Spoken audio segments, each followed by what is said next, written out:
નમસ્કાર નમસ્કાર નમસ્કાર વિદ્યાર્થી મિત્રો, સ્વાગત છે આપ સૌનું વિદ્યાકુલ ગુજરાતી કોમર્સ ચેનલ પર. વિદ્યાર્થી મિત્રો, આજે હું તમને સ્ટાન્ડર્ડ 11 ના અર્થશાસ્ત્ર વિષયના વિભાગ સી ના મોસ્ટ આઈએમપી એવા સરસ મજાના વિભાગ સી ના ચેપ્ટર નંબર 1 થી 12 ના સવાલો આપવા માટે આવી રહ્યો છું. અત્યારે આવી ગયો છું અને ટૂંક સમયમાં વિભાગ સી ના 12 ચેપ્ટરના મોસ્ટ આઈએમપી સવાલો આપીને વહી જવાનો છું. તો ખાસ મારી સાથે છેક સુધી જોડાયેલા રહેવાનું છે.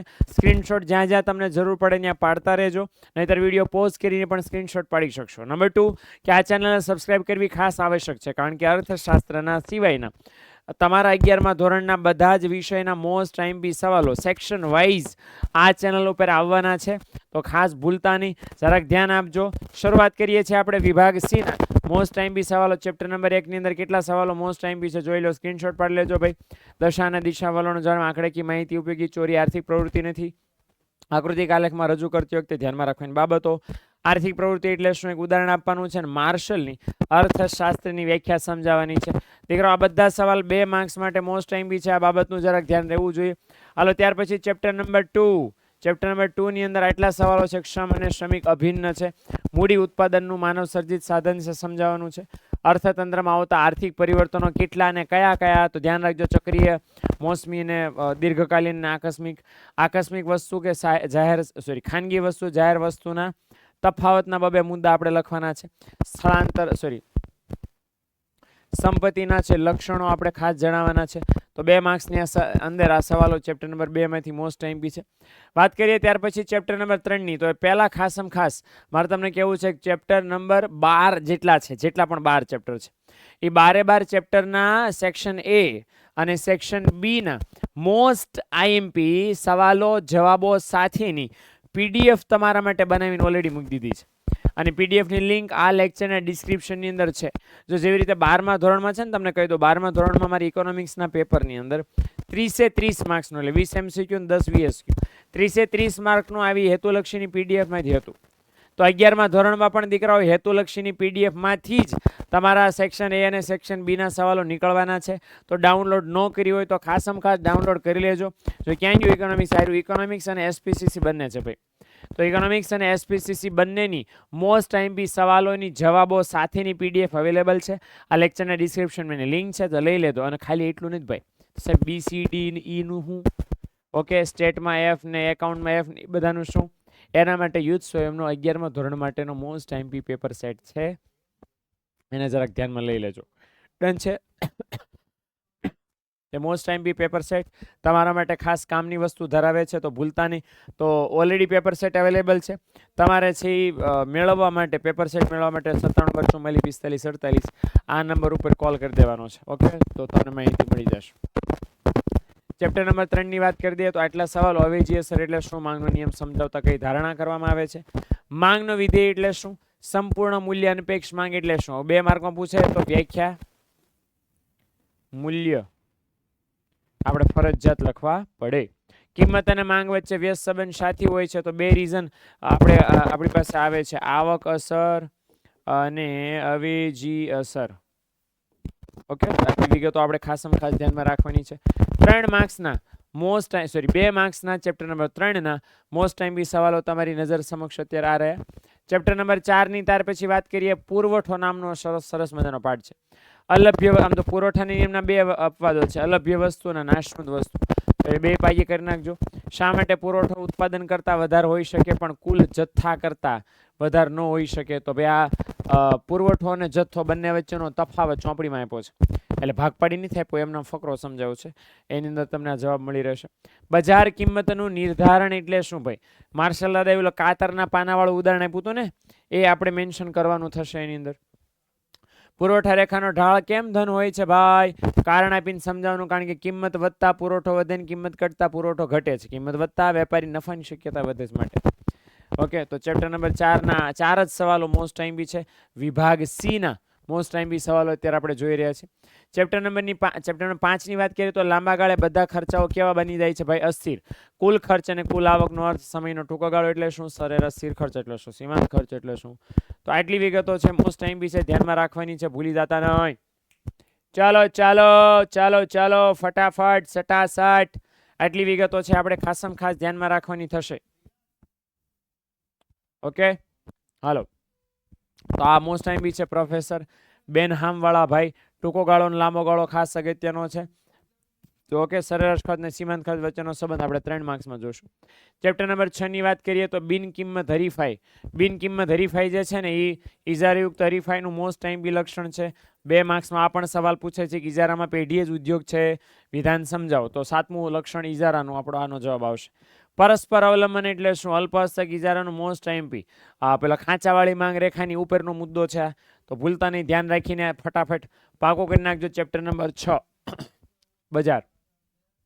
ચેપ્ટર નંબર 7 ની વાત કરીએ. ચેપ્ટર નંબર 7 ની અંદર ભારતીય અર્થતંત્ર છે. તો એમાં હોમ ચાર્જીસ એટલે શું?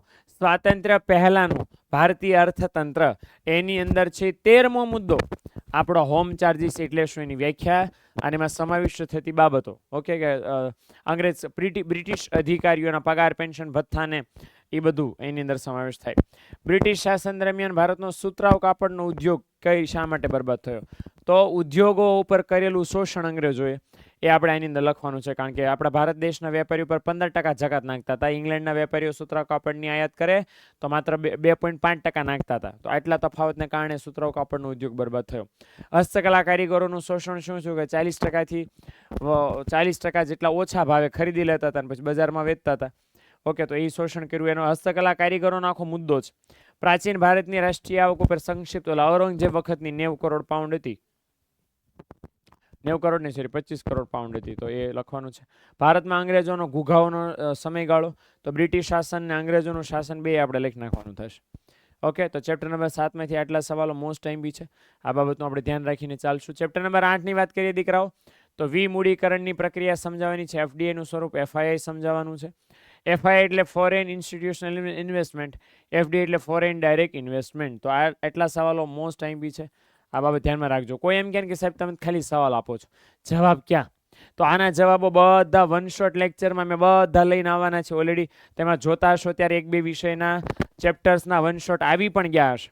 તો બધા વિષયના વન શોટ લેક્ચર્સ આ જ ચેનલની અંદર આવવાના છે. એટલે જેને હજી કાંઈ નથી થયું, કોઈ તૈયારી નથી થઈ, 11મો ધોરણમાં કોઈ કોન્સેપ્ટ નથી ક્લિયર થયા, બધા માટે દીકરાઓ, બધા માટે અત્યારે છે વન શોટ લેક્ચરનું પ્રિપેરેશન પ્લાનિંગ સરસ મજાનું જોરદાર થઈ ગયું છે. એનો અમલ થઈ ચૂક્યો છે. તો ભૂલતા નહીં જોડાવાનું વિદ્યાકુલ ગુજરાતી કોમર્સ ચેનલના પ્લેટફોર્મ પર.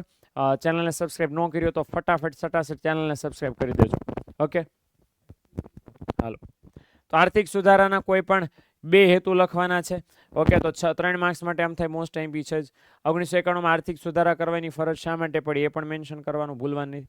ચેપ્ટર નંબર 9 ની વાત કરીએ તો ચેપ્ટર નંબર 9માં નાણાકીય આવક કરતા વાસ્તવિક આવકની પરિસ્થિતિ સાચું પ્રતિબિંબ પાડે છે. વિધાન સમજાવવાનું છે.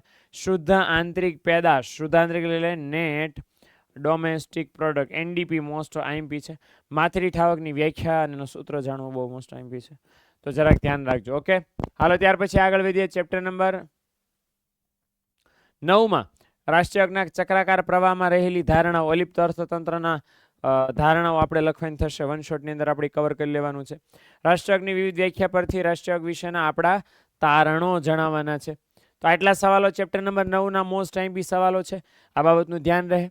હાલો ત્યાર પછી બીજું ખાસ વારંવાર તમને કહી દઉં છું, અરજી કરું છું કે ભાઈ બોર્ડની પરીક્ષામાં પૂછાણા, તો આ તો શું ચીજ છે ભાઈ. તો 11મા ધોરણની વાર્ષિક પરીક્ષાની અંદર તમને સેક્શન એ અને સેક્શન બી માંથી પૂરેપૂરા માર્ક્સ મળે એના માટે હેતુલક્ષીની પીડીએફ ઇકોનોમિક્સ અને એસપીસીસી, ઇકોનોમિક્સ અને એસપીસીસી બંનેની પીડીએફ આપણા પીડીએફ કઈ રીતે ડાઉનલોડ કરવી, શું છે, બધું જ માહિતી આ વિડીયોના ડિસ્ક્રિપ્શનની અંદર અવેલેબલ છે જ. તો જોડાવાનું લેવાનું ભૂલતા નહીં. સોલ્વ કરશો એટલે તમને આઈડિયા આવી જશે કે આની બહાર કાંઈ નહીં આવે. તો જરાક લઈ લેજો ભાઈ. ચેપ્ટર નંબર 10 ની વાત કરીએ કે અંદાજપત્ર દ્વારા સંપત્તિની પુનઃ વહેંચણી કઈ રીતે થાય છે એ આપણે સમજાવવાનું. અંદાજપત્રના અર્થમાંથી ફલિત થતી બાબતો, અંદાજપત્રના મુખ્ય ઉદ્દેશો અને મહેસૂલી ખાધ અંગે નોંધ લખવાની. મહેસૂલી ખાધ મોસ્ટ ટાઈમ બી છે. આ બાબતનું ધ્યાન રાખજો. અંદાજપત્રના મુખ્ય ઉદ્દેશો મોસ્ટ ટાઈમ બી છે. ઓકે, હાલો ડન છે. ચેપ્ટર નંબર 11 ની ત્યાર પછી વાત કરીએ કે ગાંધીવાદ જેવો કોઈ વાદ નથી. ગાંધીવાદ જેવો કોઈ વાત નથી, ખુદ ગાંધીજીએ કીધું છે. વિધાન સમજાવવાનું.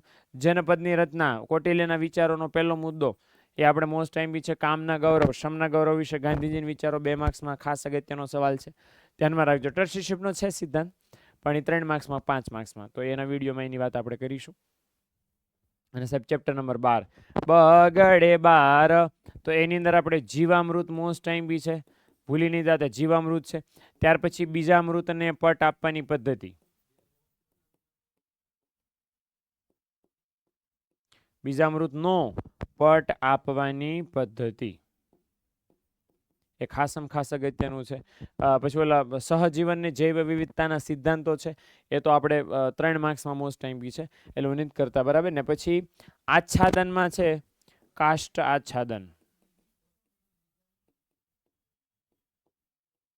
ઓકે, તો આટલા સવાલો 2 માર્ક્સ માટે ચેપ્ટર નંબર 12 માંથી મોસ્ટ ટાઈમ બી છે, જે બાબતનું આપણે ધ્યાન રાખવાનું થશે.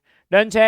અને ત્યાર પછી ખાસમ ખાસ અગત્યની માહિતી મારે તમને આપી છે, સેક્શન સી ના આવ્યા છે, સેક્શન ડી ના, ઈ ના, સેક્શન એ બી ના બધા જ વિભાગના મોસ્ટ ટાઈમ પી આવવાના છે. 11મા ધોરણની પણ 12માની જેમ જ ફૂલ બાકાજીકી સાથે ભવિષ્યવાણી સૂર્યોદય બંનેના લેક્ચર આવવાના છે. તો ખાસ આ ચેનલમાં જોડાવાનું ભૂલતા નહીં. આ વિદ્યાકુલ ગુજરાતી કોમર્સ ચેનલને સબસ્ક્રાઇબ ન કરી હોય તો દીકરાઓ કરી નાખજો. ઓકે, ડન છે. મળીએ છીએ નેક્સ્ટ વિડીયોની, ત્યાં સુધી આવજો, ટાટા બાય બાય, સી યા.